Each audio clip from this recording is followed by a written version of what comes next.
Just when you thought the DeShaun Watson situation was over, here comes the CBA agreement, and not so fast. It's going to stay in the news. I'm Alan Seslowsky. Of course, I'm here with Mario Puig. I'm sitting in for John McKegney, and this is the RotoWire Fantasy Football Podcast. Mario, best we can, let's try to sort out DeShaun Watson, and let's give the facts as we understand them. And then, of course, we'll give our fantasy takes on it, because at the end of the day, I'm not emotional about fantasy. You could have your morality stances, and I certainly understand that. And anytime something like this happens with a player, people will be put off and not want to deal with them. But I try to just look at it, especially when I'm in these high stakes fantasy leagues. I have to understand if I'm going to draft DeShaun Watson. So why don't you start and lay out everything that's happened up until this point that we didn't know already at the start of this podcast? Well, I can't claim to be an expert on it or anything, but it just seems to be the case that this appeal, it's called for some reason, the league appealing the ruling from the whatever appointed judge. I don't understand how that process was even in theory supposed to work when it just kind of goes back to Goodell anyway. I guess that could just be the entire point of it, kind of like make it look like he's giving some sort of whatever unbiased judge to it, when it's just they always keep it in place, the one trigger that they can pull if they want to just kind of go back to whatever just Goodell wanted to do anyway. And in this case, it kind of just looks like he wants to, or the plurality of league owners telling Goodell what to do anyway, want to bury Watson. And I guess I don't know if it was Jeff Darlington, somebody like that was saying. Who's Jeff Darlington for the audience? He's he used to be a Miami guy, I think, but now I think he's national for like NFL Network or something like that. Sorry, I should have known. So he's a media personality. Yeah, he's got a lot of connections all over the place, and and not just him. There were other people, like Charles Robinson probably was on this. It's apparently like they're considering either going for a full year or an indefinite suspension anyway, or a more not a short suspension exactly, but a shorter one and a defined one, something like 12 games maybe, in exchange for Watson putting up some sort of monetary penalty. And I don't know how to tell which way would be more likely than another. I would imagine Watson has paid quite a bit in attorney fees already and settlement fees, so I don't know if he wants to. I guess it depends on how aggressive the league is being about the monetary part. That maybe determines whatever DeShaun views it as. So I don't know. Otherwise, if they give him the full year or indefinite suspension, I don't know enough about the injunction process with courts. But Ezekiel Elliott, and it's kind of like the ridiculous thing where it's like different courts just rule different arbitrarily ways than just because based on like the political views of the judges or who appointed them anyway. So like Zeke had his suspension stayed by an injunction or whatever, but then when it got pushed up to a higher court, they just like dropped the hammer again. And that's, I think, where it's headed. And I think ultimately the league and the types of people who generally are judges in U.S. courts have an interest in absolutely crushing Watson, because it's also crushing the players union in the process. So I think it's setting up to be a kind of two birds with one stone thing for Roger Goodell in the league, where they can say, look, we are a moral institution and we do not tolerate degenerate behavior like this, predatory behavior like this, while more so or just as much getting to kind of crush the player association in the process too. Yeah, this is so basically for those who aren't familiar with the last collective bargaining agreement between the players and the league, that in the past, Roger Goodell or an appointee would be judge, jury, and executioner. He had sole power over who would dole out the punishments. That was him. And in the new agreement, it would be a mutually appointed judge. In this case, everyone's heard the name Sue Robinson in the news over the last few days. And she, based on the 3 violations that she found of the player conduct policy, she handed out a 6-game suspension. Now, the NFL must have gotten, the DeShaun Watson side must have gotten wind of that, because they immediately, before the ruling came down, agreed to, hey, we're not going to appeal. You shouldn't either. They must have had a feeling based on the hearings that it was going to be that punishment. Right. The NFL, I mean, you can only just now here I'm just guessing, was waiting to see, because they had 3 days to appeal, what the backlash would be. The backlash was obviously, hey, that's not enough. I mean, even I thought it was going to be a full season, and I'm usually on the lighter side of these things. So now they're appealing. And it dropped a few minutes ago that Roger Goodell is not going to preside over the hearings. Again, that doesn't matter. It's going to be his appointee. And I would think now that it's either going to be a full season or it's going to be 12 games. Now, the reason why I think, and now we're just guessing here at this point, this is no facts involved, that DeShaun Watson will get 12 games, because if they do give a year, an indefinite suspension, you just brought up a key point, the Zeke Elliott case. Zeke was allowed to play while the federal appeal was going on. The NFL does not want that, in my judgment. That's a bad look for the NFL that's going to distract from opening day. So I think they will settle on a punishment less than a full season, just so this goes away for opening day, which is basically tonight. It's the Hall of Fame game. Based on what I just said here, even though we all think it should be a full season, given the Zeke Elliott situation where he could play while, we just went through that. What is your I guess I don't guess? know what the difference would be between having to let him play because of an injunction and letting him play for the strategy of not seeming affected by the courts or having more power than the courts. I don't know. I think if Watson if Watson misses less than a full year, then it's because he paid up like that. I think it's got to be like that financial penalty scenario. Because I think actually, now that I think about it, it might have been Charles Robinson actually who said it was either going to be an indefinite year-long kind of thing, or Watson could get a lighter time suspension in exchange for paying some presumably substantial sum of money. Right. Okay. And so I don't. And the other thing is too, he could end up. They could put the indefinite year-long suspension on him, and Deshaun Watson. I don't know. This is me speculating too much, probably, but I think the Browns might need to tell him, like, you're not actually going to appeal this pursue the injunction for it rather, because if you get an injunction and end up getting like 6 weeks of court delays before the league puts in a ruling that they want to be more than a year to be a year anyway, then you're not going to have a whole year to sit out. You're going to go 6 games into 2023 not playing, and then we miss the playoffs then too. So I don't know. We'll see. I personally have trouble guessing with any certainty anything that's going on, because the tides have seemingly gone back and forth so many times. It's all speculation. Days. So okay, let's and one more speculative before we get into the fantasy analysis here. What's his best, in your opinion? What's his best case scenario? What's the least number of games missed that's realistic at this point if they do reach a settlement? 6. Or sorry, I play 6. So 12, you would say like a 12-game suspension or ish. Yeah, 5 years. I should have thought. So a 12-game is probably his best thing where, all right, so let's operate under the best case scenario assumption, because now we got to talk about if you should draft Deshaun Watson. Now, in single quarterback leagues with a short bench, I think the obvious answer is no. When you get into the NFFC stuff, the high-stakes stuff that you and I both play with a 10-person bench, is Deshaun Watson worth rostering if you can now get him in the 12th or 13th round, especially since in a single quarterback league, there's going to be plenty of options? I don't know. I mean, it's still, I think, preferable to have your bench spot go to some just running back, I guess, just in case someone gets hurt.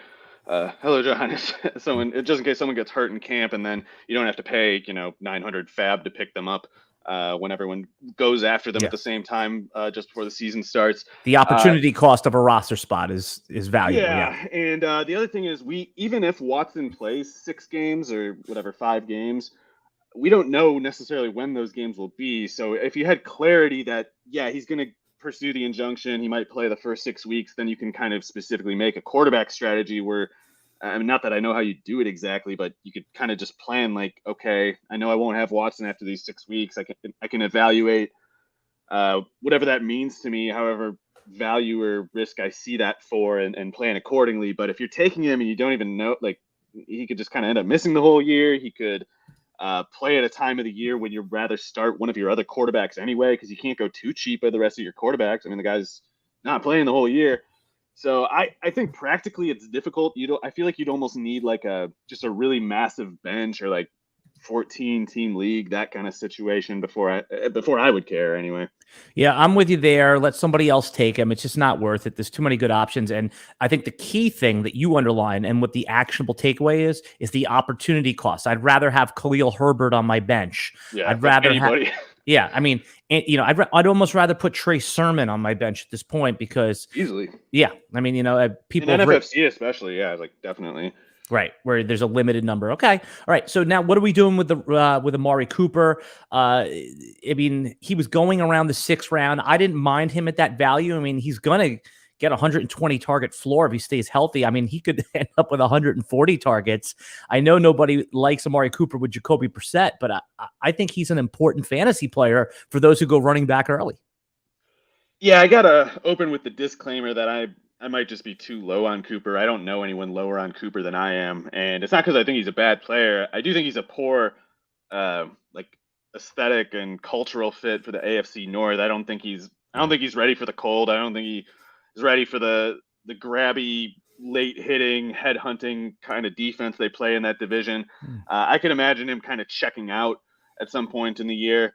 And I'm worried about there being basically nothing there, especially because all along I've been kind of pessimistic on the Watson thing. So I have not even thought once about taking Cooper. I need him to get a lot cheaper yet. With that said, if I am wrong about Watson, then I'm wrong about Cooper. So that would be as simple as that. What I mean, though, by I think he's a poor aesthetic fit is he's had a lot of like nagging injuries picked up over in Dallas the past couple of years, and he's just kind of he hasn't been able to practice as much as a player with his kind of usage. At least at his age, it's kind of a little bit light. Like they've been treating him like he's a 31-year-old, 32-year-old veteran for the past couple of years. And I think if Jacoby Brissett is his quarterback, it'll be the most like pain he's ever had playing the game of football. And I don't know if it's easy to just get used to that, especially when it's cold, especially when you're on this embarrassing team that, has this just black cloud over it. I'm obviously reading into it quite a bit, but my paranoia gets the best of me with Cooper. Yeah, I've been taking Jacoby Brissett as a QB3, QB4 in these Superflex leagues. Nobody thinks he's going to be a good player, but in the dog days of Superflex, when you need an emergency quarterback, he's still better than like wide receiver, 15, right? That you hopefully will have. I mean, if you have like Jarvis Landry, I'm just using him, or Brandon Cooks in your flex spot, I'd still rather have Jacoby Brissett because he's going to throw the ball 25 times, even if it's a Nick Chubb monster. But before we go into a little bit deeper analysis there, I just want to ask you, Mario, is there something that you wish you had in your fantasy league or features that are missing from your current leagues? Bonus scoring, custom schedules, or playoffs? Deeper team settings, we'll look no further. We have you covered with our friends from Fantrax. Fantrax is the most customizable fantasy platform in the industry, offering the greatest fantasy experience in your dynasty, keeper, redraft, and best ball leagues. Mario, I'm doing a Fantrax league for Draft Sharks contest coming up. I'm excited because the last time I looked at Fantrax, it was a little bit messy, but now they have made the app like to the point where I'm recommending it to friends. So also Jock Peterson, the MLB All-Star, recently announced that he's moving his fantasy football league, his notorious fantasy football league, to Fantrax. Fantrax is excited to announce Fantrax Game Day Experience giveaway. Fantrax will be sending one lucky fantasy football fan to a regular season game of their choice, along with $6,000 towards travel and accommodations. All of you have to do is enter the giveaway is to create or join a league on Fantrax. The more leagues you create and join, the more chances you have to win. There's a reason why players who are on Fantrax make it a permanent home for all their fantasy leagues. Go to fantrax.com/RotoWire. Sign up today. Have you ever played a league on Fantrax before? Yeah, they actually have, I think, been pretty much the sole provider of college fantasy football for I don't know, the better part of like 10 years now. So me and John have been in quite a few Fantrax leagues over the years in that sport alone. All right. The other big piece of news that dropped the other day was the Miami Dolphins. Okay, so owner Stephen Ross, they basically, we don't have to go through the whole reason, but they lost a first-round draft pick. The Dynasty, it's heavy. So They had 2 first-round picks next year. Now they'll only have one. They'll have San Francisco's, which is going to be a late pick, but if things play out according to the Vegas totals. Just the quick dynasty takeaway here, Mario, is that I think this insulates Tua for another year, because if things went south for Tua, they were going to have 2 first-round picks to move up and go get a quarterback. I'm not saying they can't still do it or bring in a real veteran, but don't you think that this gives Tua a little bit more dynasty insulation? It might. I mean, if it goes badly enough, he might be at risk to even like a second-round quarterback or something like that. Yes. I don't know. It's tough for me to think it through, and I actually don't know much about the upcoming quarterback classes yet either, so that makes it difficult for me. I don't know what to do with Tua. It's tough because he's got so much help there, and the offensive line too might be quite a bit better. McDaniels could be a totally decent coach. I have no idea how to call that one, but he has elite weapons. Tua, this is it. Like, yes. This is like, hey, tank for Tua. You were supposed to be the quarterback. It didn't go great. Now he's way removed from his injury. He's got his safety blanket in Jalen Waddle, and he's got, I think, who Tyreek Hill is still the best wide receiver in the NFL, just like actual NFL receiver. If not, he's top 3. It's now or never, right? Well, it is now or never. I do worry that it is never.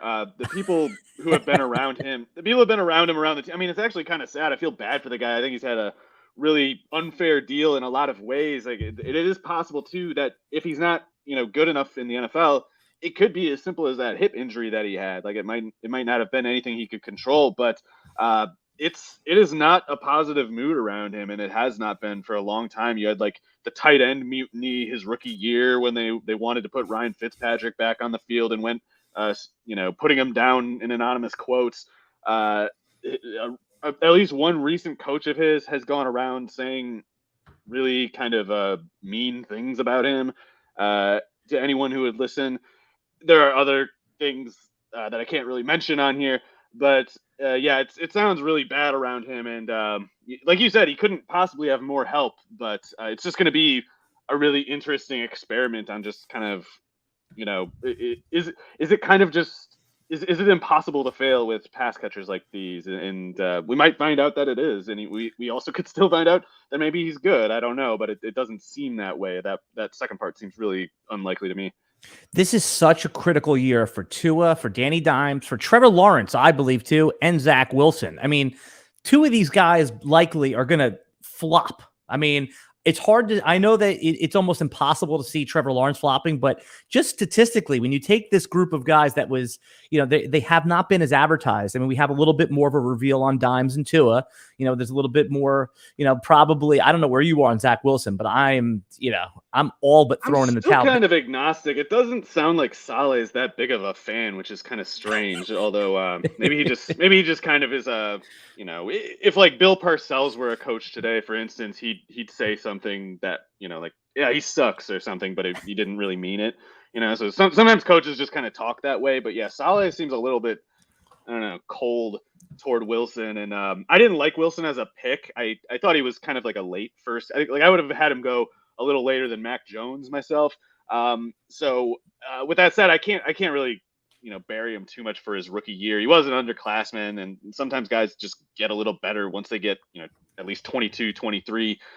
That are they're still very young, especially as underclassmen. So in Lawrence's case, I think he's a Jedi. He's going to be sick beginning this year. And Daniel Jones to me is like in a totally different class. I couldn't believe that guy went in the first 3 rounds of the draft, let alone in the top 10. So Jones was a really bad prospect to me, whereas Wilson I at least think did belong in the first round somewhere. The Jets are like the anti-Bears. The Jets did everything to see what they got, right? Like they totally, I mean, he has one of the best sets of weapons and offensive line when you add it all together for a young quarterback. Whereas Justin Fields, they're like, hey, dude, you're on your own here. Like Velus Jones, I like Velus Jones, but I mean, that's hardly, that's kind of like a special teams guy that's fast, right? He's and gunner. then, and then there was some reports yesterday that Aquimius St. Brown is running with the ones there. So I would have rather when that draft was happening, I was hoping the Jets were going to take Justin Fields. What are given that the I would say the lack of support that he's gotten from the organization, are you interested in Justin Fields just because he's a good player? I mean, or is that offense just, no good for you. Well, I don't think I could really make consistent use of Fields in redraft or managed leagues. In Dynasty, fine. It's like if you got him, you're kind of just riding with him or whatever. But in redraft, I don't want to have to guess when he's going to have his 40-yard touchdown run. It's like he's going to have a lot of games that are disappointing, and I think he's going to have a handful of good games, but I don't think it'll be easy to guess which is which ahead of time. And it might not even come down to matchups that much. I mean, he's going to have what should be easy matchups that he can't capitalize on because he just doesn't have enough help. And I think he's also the kind of like an athletic talent like him, the big play threat that he is. He can have one of his better fantasy games against one of the toughest on paper matchups, especially if it comes down to him just having like a 40-yard touchdown run or something. He can do that. So I don't know how to make use of him. I feel like I'd leave him. I'd get a lot of bench points out of him if I had him in redraft. But in best ball, I'm definitely open to it if the price is low enough. I don't think it's on the table that he throws for a whole lot of production this year, but I think he's a very encouraging prospect, and he's definitely like a top 3 kind of rush threat.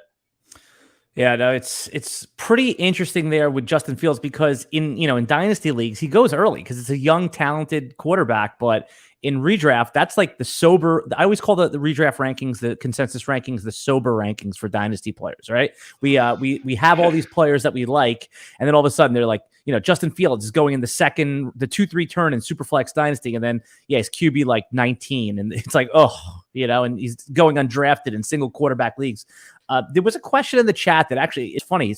Thanks, Scott, for this great question because I have it on my list to ask Mario anyway. I think that he's asking about quarterback strategy in single quarterback leagues in 2022. And Mario, everyone has access to the same information in fantasy football. I mean, casual players are sharper than ever. I think we can agree on that you can, because there's so much, the ADP data actually has money behind it now. People are playing best ball that the most casual guy in your office could walk in, just use ADP and have a pretty decent draft. He's not going to screw it up that bad, right? So the edge in fantasy football is roster construction, in my judgment.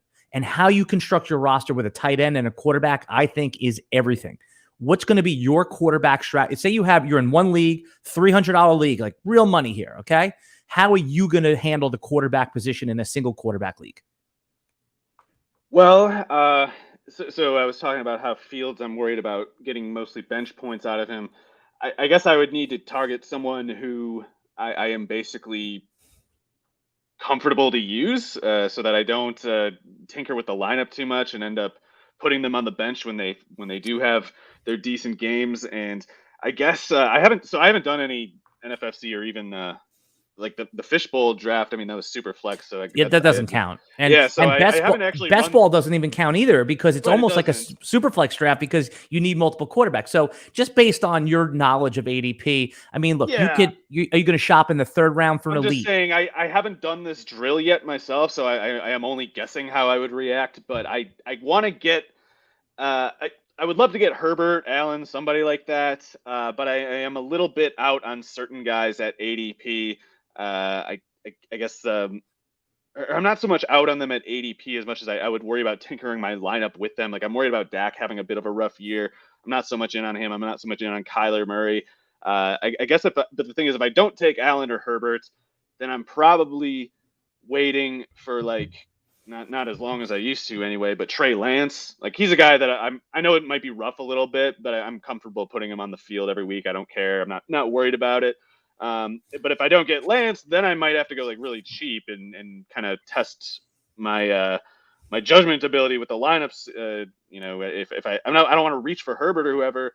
If I have to go with like Daniel Jones or something ridiculous like that, because I feel like the board is forcing me to, I'll do it. But I don't want to like reach at any point, even though I also kind of want to get that security. So I think in practice, I'm going to be trying to get a lot of Herbert, Burrow. I meant to mention. So yeah, Burrow, Herbert, and Lance, I guess, are who I look at, who I might plan to look at in redraft. In best ball, I've basically been taking just Lance, Fields, and Mariota.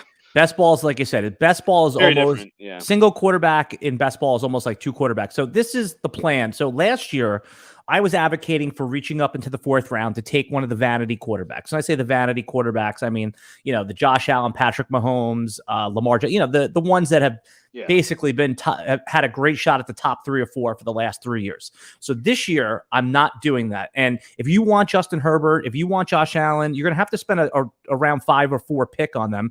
And it's totally justifiable because you're looking at like Brandon Cooks or Allen Robinson, and again, those are good players and you want them on your roster. So there's an opportunity cost. And the two options that I've landed on my weight on quarterback was Jalen Hurts is still a little underpriced. I think that he does have QB1 overall upside. He is that Lamar Jackson from a few years ago. I'm not saying he's going to be an MVP in the real NFL, but you told me something that really, I was already Jalen Hurts or bust in my single quarterback leagues, but I asked you the other day about Jalen Hurts if he has deep ball in his game, and you told me about his days at Oklahoma, he would uncork it. So what I think he's a pretty properly bad passer, but I think he plays really well within himself. Like he knows what he can't do, and he doesn't make as many mistakes as you would expect a passer as raw as him to be. But I'm not against him at all, and I think AJ Brown it's as simple as AJ Brown getting in there for Rager and I don't know if it was Watkins was the only other one last year.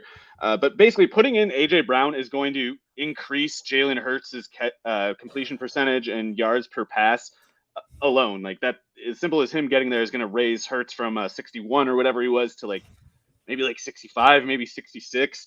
And I think the yards per attempt is going to go up. The interceptions might come down even if the touchdowns don't go up. So I think he's clearly going to do more as a passer than he did last year. I just haven't really took him because I guess it's because I'm taking Burrow in that range, or I'm waiting around and taking Lance, or I don't know if Lance is going at the same spot now. But yeah, I'm not trying to fade Hurts, especially with AJ Brown there. All right, video audience, stick with us for 2 seconds. In the audio audience, we're going to take a quick break, and when we come back, we're going to continue talking about our quarterback and tight end strategy for single quarterback redraft leagues. We'll be right back in just a minute. And we're back. I'm Alan Seslowsky, sitting in for John McKechnie on the Thursday podcast. And of course, sitting in the co-pilot chair, who actually, you're the pilot, Mario Puig. I'm just the co-pilot steering the ship, but you're the captain of the ship today. And we were talking about, when we last left off, roster construction is really the edge in single quarterback leagues. And I found myself, if I'm going to do the weight on quarterback this year, I think the QB 12 to 14 range is pretty rich. And those are Derek Carr with his new weapons, Kirk Cousins with his potentially upgraded offensive scheme. And I still like Aaron Rodgers. Put him aside for the second because he has his obvious warts. But don't you think the ultimate weight on quarterback guys, if you can get him in round 10, round 9, round 11, Cousins and Carr, those guys seem pretty viable given the weaponry and the coaching system around them. Yeah, I meant to mention Russell Wilson too when we were talking about. I definitely like Russell Wilson at his price, but yeah, as far as Carr and Cousins, I think they're totally good values, and I think I kind of would maybe hope for a little more than they tend to offer. But if I had them in a redraft league, I would just keep them active every week. Like I wouldn't worry about screwing it up like I would with Fields or even like Trevor Lawrence or someone else that I am relatively high on. If we're trying to anticipate improvement specifically with one of the two, I think I like Carr's chances a little more just because, well, not just because of Devontae Adams. That's certainly, I guess, the main reason. But I actually like Josh McDaniels for Derek Carr's purposes. I know Carr threw quite a few passes last year. I think he's still going to throw more this year. I mean, McDaniels is consistently a very up-tempo coach. So I think they're going to run a lot of plays. I think a lot of players in that offense are going to get a lot of reps. And I think as long as Adams, Waller, Renfro are healthy, Carr could have both his best volume and best efficiency as a passer this year and to this point in his career. So that's not to say I have him well ahead of Cousins or anything. It's more like He's the preferred option, though. I'd like to split my exposure if I have that option. Yeah. Yeah, it's either or. Like if I've been in leagues where I've been targeting them, and as soon as Carr goes, I just say, okay, my next pick has got to be Cousins, or if Cousins goes ahead of him, I know my next. I'm good with either for different reasons. Obviously, we like the AFC West. I mean, that's at least 6 games. I love that division. I want a lot of exposure to the AFC West. Totally. 6 games of a shootout, plus the Raiders' defense, not great, to say the least. So that also means pinball games. I like Carr. It's just funny that, Josh Jacobs, basically, I want to talk about him for a second. He is there's a few running backs that have this stink on them that nobody wants, but those are going to probably be useful players. I mean, Josh Jacobs, when draft season started, was a 3rd-round pick. Now he's dripping into the 6th. Him, Antonio Gibson, and I didn't want to mention Miles Sanders, but those 3 guys I have very Elijah little. Mitchell is a favorite. He's moving up though now. He's now moving up. He's now he's now in the 4th round of the redraft. Right. Like I know in best ball where it's wide receiver crazy, he goes in the 6th round, and yes, that would be the smash hit. But you get into some of these NFFC drafts. And these pros, they know Elijah Mitchell's a good running back. So be prepared to take him on the 4-5 turn if you want him. But I talk about those guys that nobody likes. Does Josh Jacobs have a chance? Does Antonio Gibson with his new ADP in the late 6th round? And then certainly Miles Sanders, I'm curious of your take on as well. Sanders is the one I'm lowest on. And it's not because I think he is bad or anything. I just think, especially if Jalen Hurts is going to run as much as he tends to, and if Sanders is non-viable as a pass catcher, which he pretty much has been aside from his rookie year, and even if he is viable, it's tough to be as good of a pass catcher as certainly Kenny Gainwell, and I'd say Boston Scott's pretty tough as far as that goes too. So I think Miles Sanders can definitely run, and if he just had a role where he could get 15, 20 carries, he'd do really well with it. So if that scenario for some reason presents itself this year, I think he'll do well with it. I just don't know if that fits really well with what Hurts otherwise needs as a structure to thrive. So we'll see. I don't have any Sanders exposure. I don't really expect to, especially when he's going ahead of guys like Rashad Penny and Cordarrelle Patterson, maybe even like Melvin Gordon. I don't know. It's tough for me to think that one through. I am definitely targeting Josh Jacobs and Antonio Gibson both, though. And thank God you said that, because these guys literally are radioactive in drafts right now. Yeah, I mean, the Gibson panic is absolutely hysterical. I mean, I'd have to go into a long segment about Brian Robinson and what kind of player he is to kind of take that one apart. But suffice to say, is it a pro Brian Robinson or negative Brian Robinson? Negative. He's like, I wish him well or whatever, but he's a practice squad player. He can't play in the NFL. I was saying that about Tyrion Davis-Price and a bunch of people who just look at draft orders and think it's a list of the best players in the league. And then, they say, well, he went in the 3rd round. He's got to be good. And we're kind of realizing that's not true. And if someone missed that memo, they'll get it soon. But the next one to drop is Brian Robinson. And it's going to be another one of these things where, people who don't know running backs were telling you to take him. They're telling him you got to worry about Brian Robinson. He's a 3rd round pick. This is a long list of players like this where they just disappear. No one remembers them. No one remembers the people telling you to draft them, certainly, for some reason.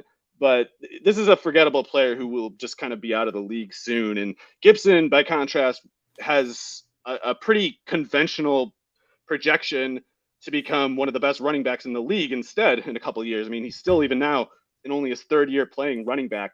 J.D. McKissick didn't become a polished pass blocker overnight either. He actually was a college receiver too at Arkansas State. And it wasn't until his 3rd, 4th year in the league that all of a sudden he was identified as this plus passing down player. So yeah, Gibson has been rough as a pass blocker.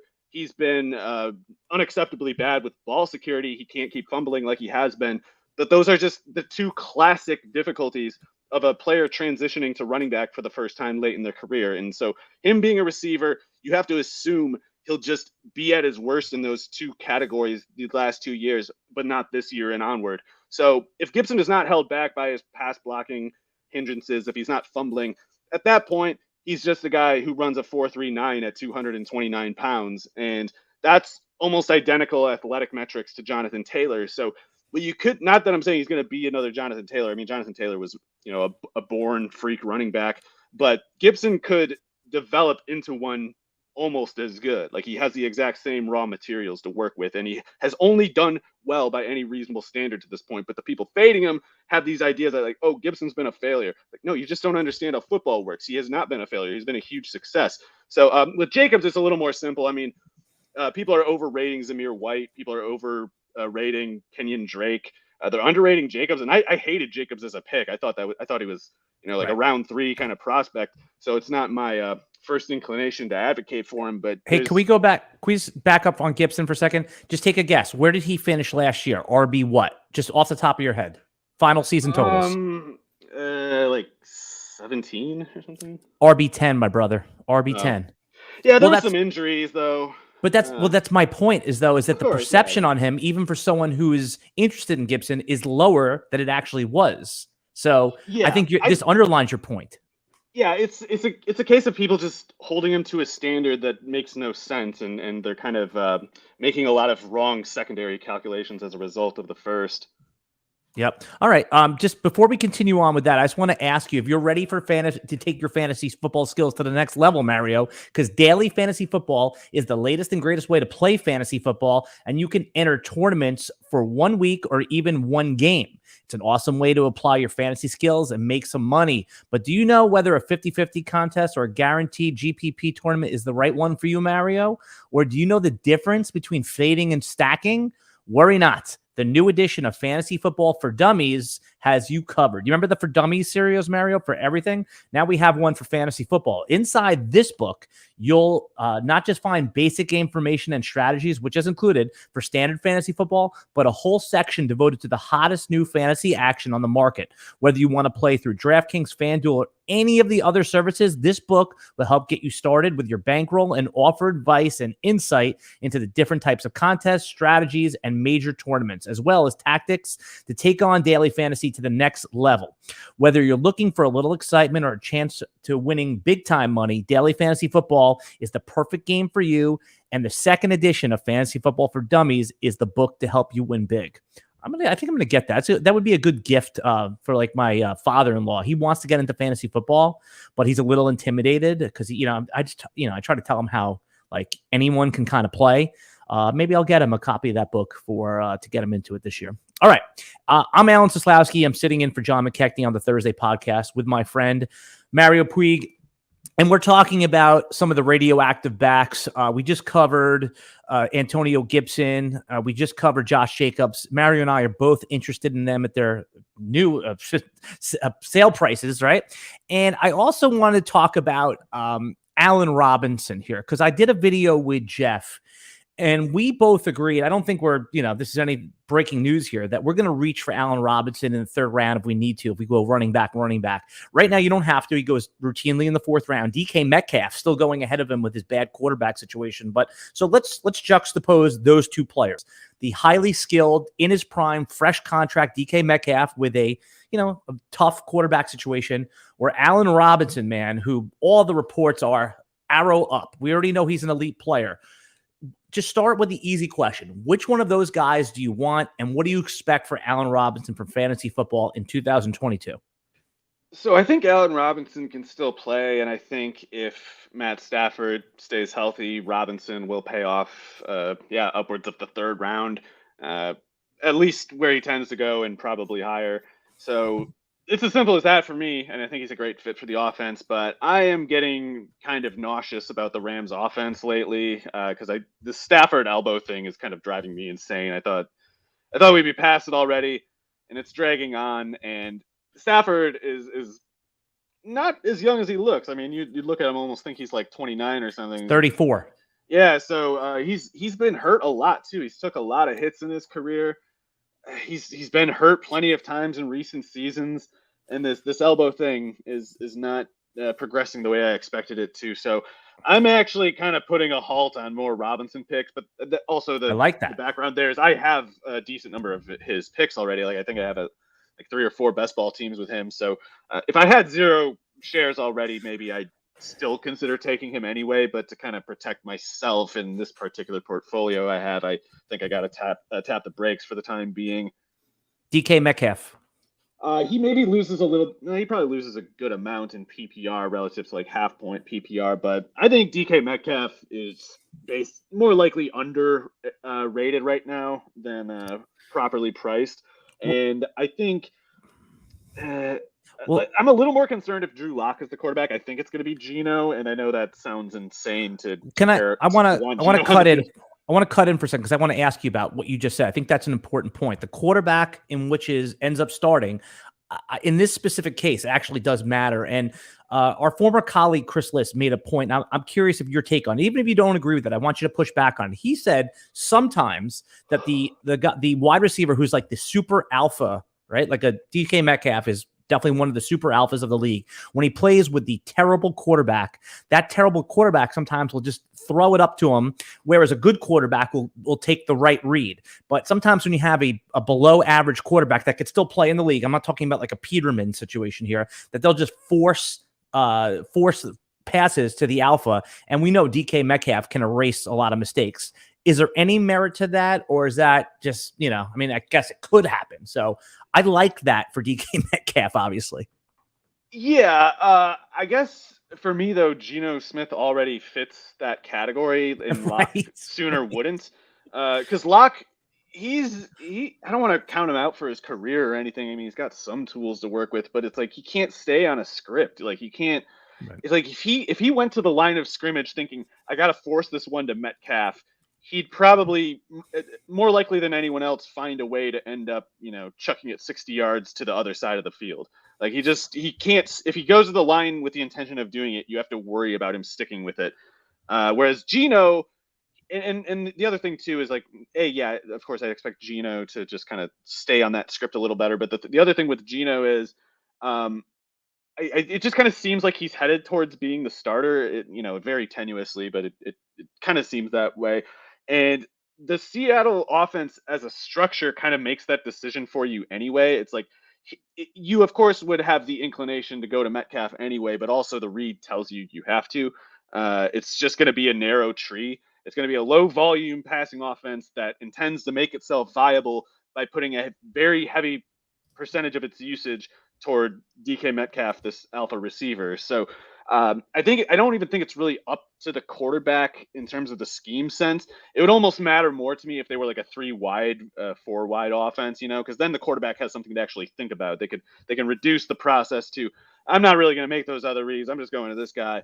But with this one, it's like a 2-route offense, All right, we're going to do some news items, but we're going to go lightning round takes on them. So again, you say what you need to say on them, but we're just going to go multiple random topics here. And we're going to dig a little deep for some of you Dynasty folks too. But let's start with Javonte Williams. A note came out this morning, all right, that Javonte Williams could end up really being the workhorse back, where it's more of a 70-30 split. Even 80-20 was speculated. I mean, we're not going to know till we know. And does Melvin Gordon's portion include the goal line, which, is an important piece. But Javonte Williams, when draft season started, before Melvin Gordon was signed, I saw him going early first round. He dropped to the second. He leaked into the third.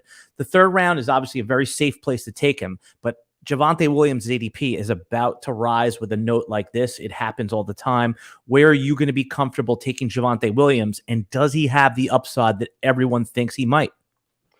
I wasn't really taking him before, so if his price goes up, I'm way out of range, but this is not actionable information, in my opinion. This is some beat writer either guessing something or simply describing what the practice workload has been like between the two in training camp. And it's like, well, Gordon's an older back. They don't need to give him reps.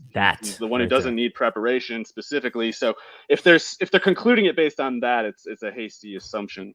Okay. All right. That makes sense. I still like getting Melvin Gordon in the builds where I need like a third or fourth running back in the double-digit rounds. Oh, yeah. All right. Something that got me really excited was there was some positive buzz on Donald Parham. I know that, preseason, it's great. And Parham, we've always liked his athletic tools. I mean, we're always looking for a tight end that goes outside of the top 20 to pop. I mean, he's undrafted in most leagues. Is the Chargers Donald Parham? I think he's like 6'8". Is this the year that he could be fantasy viable? We love the offense. Yeah, it's tough to know because he's such a weird player because he is skilled as a receiver and he is athletic, but his body type just isn't really appropriate for football. Like he's actually 6'8" 3/8". So it's like if they rounded him up the way they normally round up their short receivers to make them sound bigger, he'd be like listed at 6'10", 230 or something, which is just insane. It's like an NBA center build. So I don't know. It's tough for me to see him ever being a player who scales up. Like I think he can make some really cool acrobatic plays, but he also might be one of those guys where if you up his snap count from 400 to 700, he shows you this other kind of liability that he never showed before, and you might see it and be like, oh my God, now I see why they don't give him 600 snaps. So I worry he's that, but I am definitely like the lowest on Gerald Everett. So if someone were trying to hype par him by saying like, he's going to push out Everett, I'm more inclined than just about anyone to believe that, because I don't think Everett can play. Everybody likes Michael Pittman as a 3rd-round pick. And, he was like a 5th-round pick when draft season started. I understand why. He's the clear alpha. Matt Ryan certainly has proven he could feed an alpha. Julio Jones for many years.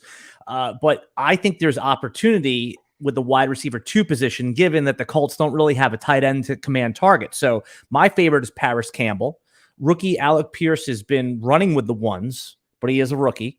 And then Ashton Dulin, man, he's been making some acrobatic catches. Our friend of the show, Matt Kelly, makes the joke that Ashton Dulin's already been NFL All-Pro, given it was as a returner, but funny, he already has All-Pro on his resume.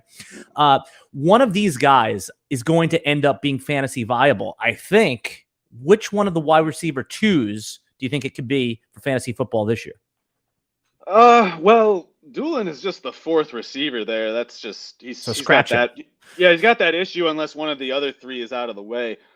Paris Campbell is pretty clearly setting up to be somewhat of a slot specialist with Pierce there. They had Campbell out of position, running in the role that Pierce will this year. Pierce is very well suited to it. He's 6'3", he's fast. He's going to be good downfield. So I like both Paris Campbell and Pierce, actually. Campbell I've had to tap the brakes on just because I picked him so many times early on, as I have each of the past 3 years. So I just kind of have an exposure amount that I needed to diversify, but not because I wanted to actually get away from him. I think if it's plainly the case that if he stays healthy, he's going to be a big profit opportunity, because one thing that people miss is that, Pittman had a clear like wide receiver 1 role last year. Part of that was just because Carson Wentz can't actually throw to anybody. He can miss the broad side of the barn, and Pittman is the closest to barn-sized receiver that they have.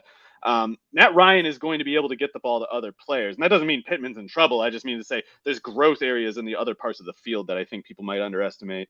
So who's your pick? Which one of those guys will be the best fantasy asset? I think Campbell, but it's like if you tell me he's going to get hurt again, I was like, well, hell, then Pierce. Yeah, but I like Pierce. I think he can definitely play.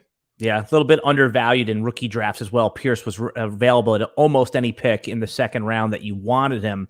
All right, just a couple other news items that popped today that I thought were interesting is I think the best fantasy football players, the pros, they don't mind taking these boring picks that produce. Last year, taking like Joe Mixon in the 2nd round was so non-exciting, but it was a strategy that got you pretty far in fantasy football because he produced like a top 5 player at the position.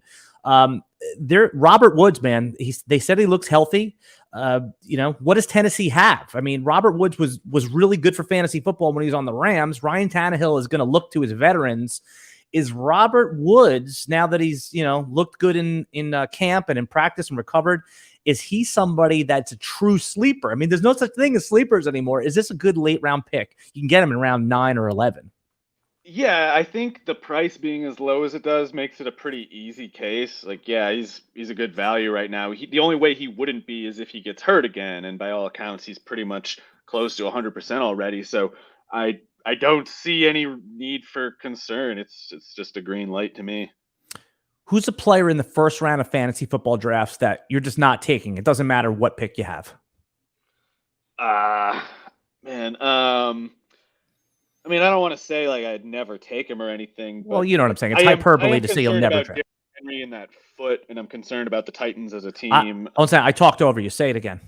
Oh, I'm concerned about Derrick Henry in the foot, and I'm also convinced the Titans are going to fall off this year. So I don't want to say I would never take it. Well, I mean, I probably would not ever take him in the 1st, just because I feel like there's just some safer running backs in the 2nd round, and I wish Henry the best. I'm certainly a big fan of his, long time. early advocate of Henry, but I'm terrified about what might happen with that foot. So hopefully I'm just wrong. You know what? I don't know. I always ask anyone that I'm talking to on a podcast this question. Where are you taking Christian McCaffrey? I am not taking him in the top 5. Only because of the other options that are available to me. Obviously, I still think Christian McCaffrey. I understand why someone would do it. It's just that when someone asks me, I don't do it because of the other options. So, not an overall tournament. If you're in a thing with a contest with an overall prize, I understand why you would do it. But just in your regular 12-team redraft league, where it's just your office friends or a competitive league, whatever it is, where should Christian McCaffrey get drafted? Well, I should say, where are you going to take him? So I wouldn't begrudge anyone for taking him as high as first overall. I think there's a pretty clearly, coherent case for that. And in part of that too, at least in like 12-team leagues, I'll say, I guess, I don't know if the dynamic changes in bigger, or it would only get for the better case, I guess, if you made it a smaller league. But if maybe 14 teams, it's more risky or something like that. But in 12-team leagues, especially when we can get like Josh Jacobs or Antonio Gibson in the 6th round, I think it's just justifiable to take on that risk, not just because of the upside that McCaffrey obviously has, but because if he does get hurt, like if the worst fear does come true and he's on IR with a high ankle sprain in week 3 or whatever, then in this market, I think you can still get like non-liability running back backups if you make your pick smart. So that's kind of how I see it. But if I'm wrong about the assumption of just getting running back depth later, then it would be a more costly error, I guess. All right, so I'll ask you the question again because I want an answer, Mario. What pick number would you? Okay. How about this? We'll do. I would take him. I would take him first if I got the chance on underdog, for instance, because I just can't get the. Well, that's an overall contest. That's an overall. I'm talking about your 12-team home league. All right, how about that? We're going to do it like this. I'm going to name a player. 3, I guess, because I would probably just take like Justin Jefferson and Jonathan Taylor ahead of him. Would you take Cooper Kupp ahead of him? Generally, yes, but not in this case. And what about Jamar Chase? Would you take him ahead of him? No.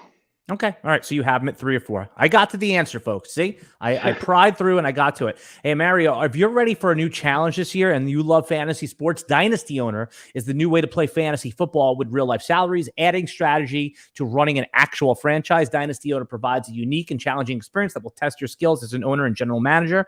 You have a complete control over your team's future. You can build through the draft, make trades, sign free agents, manage your team's salary cap. You can create a dynasty of champions. Sign up now at dynastyowner.com. Use promo code ROTO5, that's ROTO5, to receive $5 off any new team. I love Dynasty Owner, man. That's a great platform. We're actually having them on our podcast to talk through Dynasty in that format in a couple weeks. I'm Alan Seslowsky, sitting in for John McCagney, and of course, I am with Mario Puig, and we're just going over some of the news and the notes of the day, giving you some good fantasy takes, and we were talking about the first round, and we finally found out that Mario Puig is interested in Christian McCaffrey at pick 3. I'm trying to set my KDS for the NFFC high stakes contest, and 3rd round reversal I don't think really is too much of a factor this year, so I'm just trying to figure out where the cut line is. Where do you think the sweet spot is to pick in the first round this year? I mean, I know is there a tier of 4 or 5? Is it a tier of 8? Where does you think there's the round 1 drop off this year? I mean, I would say something like, I don't know. I don't really like spots 5 through 8 that much. Let's go through it. Let's go through it. I was going to say, in 3rd round reversal, I actually think it's every single spot pretty much has a good case to make, including the later. Like normally getting 12 or 11 kind of sucks, but if you're getting, like Devontae Adams, CeeDee Lamb or something to start out, and then you get another relatively high pick to get, I don't know what a realistic running back target would be or whatever, but that sounds really good to me as much, even though it also sounds good to have whatever, like Justin Jefferson, McCaffrey, Jonathan Taylor start. I think the 3rd round reversal has a pretty good equalizing effect in this market. Yeah, no, that's true. And you know what? I looked at my notes here. There's one situation that I didn't ask you about that I think is important. There was a note yesterday. We're recording this on Thursday that Sean McVay said that he views Cam Akers and Darrell Henderson as his co-number 1s. So I'm curious where you are. I mean, right now, if that is true, Darrell Henderson is the best value in fantasy football going in the 11th round. I mean, he's being totally ignored. I assume his ADP is going to move up to like the 7th or 8th round, maybe the 9th round. It'll be a slow creep. But I was ignoring Cam Akers in the 4th round. I started taking him on the 3-4 turn because I had a little FOMO in some of my drafts. So if you don't mind, parse out for everybody the Cam Akers, given what we saw from him last year, and now this new blurb from Sean McVay about Darrell Henderson. Well, I've probably been mostly an Akers critic for most of his career, so I'm not sure if that's worth anything to you when I say I don't really understand the panic around him. Like, I wasn't buying him in the 3rd or 4th round, but that was largely just because I have Elijah Mitchell ahead of him, and I'm taking Elijah Mitchell 2 rounds later if I have the choice. So I wasn't picking Akers, but it was more just kind of, I thought the market was a little goofy. This McVay quote is not reassuring for Akers investors. I also think it's more likely to cause an overreaction than an appropriate reaction. Like, in practice, I don't even know if it makes any sense, or like McVay would have to behave totally differently than he has. Even a guy like Sony Michel, he would commit to for an entire game. It was like he seemed to value specifically having one running back take as much usage as possible in a game. He didn't really have games where he'd go with a hot hand switching between 3 different players. So maybe he decided that was silly and he's going to try to have a more running back committee approach.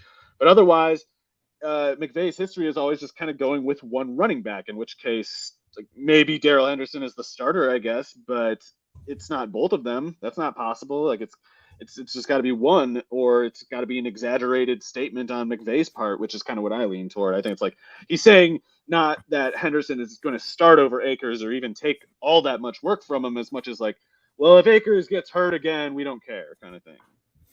Yeah, I mean, it's Akers. It's interesting because it did not look good last year when he came back. Understandably, by the way, And by the way, I've had, speaking of injury running backs, I've had heated debates with Jim Coventry about I totally fade the injury guys because there's going to be so many injuries in fantasy football. Why lean into it? I mean, even Chris Godwin, the fact that he didn't go on PUP lists, right? I'm still not interested because, I mean, there's still probably a low probability he plays in week 1. And if he does, he's probably not going to be himself for a couple weeks. And then you start him and he goes 3 for 30. It's always such a headache. But specifically, since we're talking about injured running backs, J.K. Dobbins, in a couple of our Vegas leagues, he went like in the 5th round. I mean, J.K. Dobbins is a good running back, but the early signs, he's not ready to play yet, or he's on PUP. I shouldn't say, he's chomping at the bit to get into, supposedly he's saying to the coaches, I want to play, I want to practice. They're saying, no. He is a quote veteran, but do you think that ADP is a little rich in the late 4th, 5th round, or do I have it totally wrong and I should be leaning into this? I mean, I agree with the market conclusion. I guess I just have different reasons for it. I thought he was just projected too high. I love Dobbins. To me, he was clearly the second best prospect in that Taylor draft. Like, Taylor was 1 to me, Dobbins was 2. I still think people were too generous with what they were projecting his workload to be, and that's even assuming the full health. It wasn't so much that I thought like, oh, you got to worry about missed time. I don't know how to guess that one. If I would need something a little worse than an ACL tear, I'd need like a patella tear or something like that before I'd get too worried, especially with a guy as young and as athletic as Dobbins. But I just think people have the wrong idea for his usage, basically. And I prefer Elijah Mitchell straight up. I prefer at Price, Antonio Gibson, etc. Yeah. Have you done many auction drafts? We had a good comment. I probably suck at auctions. I don't know how to do it. Auction's a little bit of a leak in my game too. And we had someone in the chat ask me, about, I paid $23 for Zeke and 19 for Akers. And it's funny, and I'm not going to go into the whole Zeke spiel now, but I've said, in the 3rd round of fantasy football drafts, to me, it's the best value. He's an Iron Man, doesn't miss games. You're not looking for a top 3 player. He's just, an Iron Man that you could put in there, should finish around RB9, RB11, if all goes well. But Akers, we were just talking about him. When I spent $19 on an auction. It felt good in a league, but that's why I was asking you about this, because I just came out of a room of sharks, and I paid 19 for Akers, thinking he was going to be the sole workload guy, and Henderson sprinkled it in. So I was curious on your take there. All right, Mario Puig, you did it again We appreciate you. The audience loves you. I love you. You know that. Look at him smiling. I'm making him blush. I believe you, Alan. I'm not so sure about the rest of that. All right. We'll be back tomorrow with another podcast. Tomorrow I have Ryan Poole on, new full-time employee of RotoWire. I love Ryan, man. He's got some great Dynasty takes. So we'll be back at 10:30 tomorrow morning for the live stream, and of course in the RotoWire Fantasy Football Podcast. You follow Mario on Twitter. What's your new your updated Twitter handle right now? It's the Posting Scout, Alan. Okay. Or you could just type in Mario Puig and it'll come up. The Posting Scout is, you're saying that with a little bit of snark. Maybe check the articles. Yeah. We got lots of articles for you at the rotowire.com. And I will also link all your, listen, if you don't follow Mario, you're out of your mind. He's one of the best followers on Twitter. It's the right, in my judgment, you have the right mixture of snark, information, challenging, people that put out takes. You're a good follow, Mary, whether you like it or not. You're a countercultural person, Alan. You're not a household media guy, Yeah, well, you're more interested in the experimental genres. Yeah, because I like that you go up and you shank these people. You poke at them, but you don't go from behind. You go right in front of them. You challenge them right to their face. Often they don't respond back because you corner them. Listen, put it this way: I know better than to get into an argument with you. That's what I'm saying. Is some of these people wouldn't. It's always ideological with me, and we're on the same team. So yeah, but right, that too. But like I said, it's the you know what it is. I feel like when these people start to argue with you or joust with you, they don't realize they underestimate you. They see this guy come up. And they're like, who's this dude? And then they just realize before they know it, you're like one of those guys that like knows karate and you've hit them 4 times before I'm already blocked. It's never in between. Yeah. Well, block is the ultimate, nutless move, right? That's the, I can't take it anymore. So. You gotta make your world, enjoyable. You gotta cut out things that annoy you. I certainly need to. So I block liberally because I'm just kind of like, I'm too ADD to be seeing this stuff right now. I gotta don't block anyone, man. We need you to joust with these people, to fight with them. That's the best. Listen, one of my usual stops on Twitter is going to your Twitter and seeing who you're fighting with. That's what listen. Man. I really need to grow up. That and I scroll through TikTok. By the way, if you're on if you have a TikTok account, follow at RotoWire. We're putting up tons of vertical video every day. Of course, if you're watching this video, please subscribe to the YouTube channel. Throw us a like if you got value from this video. And everybody, we'll see you tomorrow. Good luck in your drafts. Good luck in your fantasy leagues. We'll be back tomorrow, Friday, for a new podcast.